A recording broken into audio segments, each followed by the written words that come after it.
A lot of mundane words we don't really think about have pretty long and complex histories. As an example, let's investigate the story of the word guy.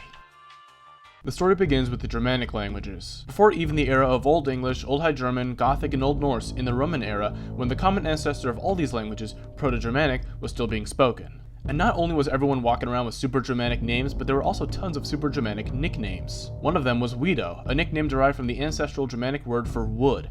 So essentially it was the ancient equivalent of calling someone Woody. Then when the Germanic barbarians invaded the hell out of the Western Roman Empire, they also spread their names into the Romance languages, including Guido, which became the Italian name Guido. Then the French did what they do best and chopped the word up, creating the name Guy. This name spread to England, where it underwent the Great Vowel Shift, a thing that happened in English and will take way too long to explain and will derail this video, something that requires a lot of effort for me to not do, and it gained its modern pronunciation, Guy. In late 16th century England, the name was borne by Guy Fawkes, who was a Catholic at the time when the English split from the Catholic Church was relatively recent. Guy Fawkes was such a loyal Catholic that he fought for the Spanish against Dutch Protestants in the 80 Years' War, during which time he actually went by Guido to sound even more Catholic. So you know this man wasn't fooling around. Once he got back to England, Guy Fawkes became involved in the infamous Gunpowder Plot, a plan to blow up Parliament while King James was there as part of a foolproof plan to restore Catholicism to England. Fawkes, as the experienced military man, would be in charge of the explosives.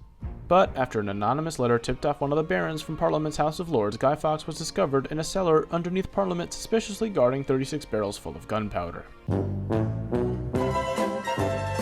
After being tortured for a bit, he ratted out the rest of his fellow conspirators and was sentenced to be hanged, where, on the climb up to where he'd be dropped from, he slipped, fell, and broke his neck, which is objectively funny as hell. The king's escape from assassination was celebrated annually during Guy Fawkes Night, where it became customary to, among other things, burn effigies of Guy Fawkes, which became referred to as guys.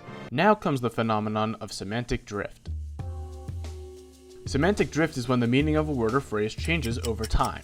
Take for example brand names like Kleenex, Q-tip, Google, and Band-Aid, which in many cases have become synonymous with tissue, cotton swab to search on the internet, and adhesive bandages respectively. Or how the use of animal horns as instruments led to the descendants of those instruments, now often made of metal, still bearing the name horn. Or the commonly referenced evolution changing the meaning of the word gay from carefree in a happy sense to carefree in a debaucherous sense to homosexual. You get it. In this case, English people began to compare the many jerks around them to the person they hated so much that they burned effigies of him every year. So, men who were perceived as assholes began being called guys. Then the use of the word expanded from a man who was an asshole to just any man. While the word guy can still mean that, in many cases the meaning has expanded even further. You guys can refer to multiple people of any gender, and someone could conceivably say, look at that little guy, about a cute animal or even a particularly adorable rock. As we've learned, from a Germanic nickname 2,000 years ago to a Catholic traitor who is mocked for centuries, to a word that can apply to any number of nouns, an everyday word like guy has a pretty long and complex history, and it's not the only mundane word with an intricate past.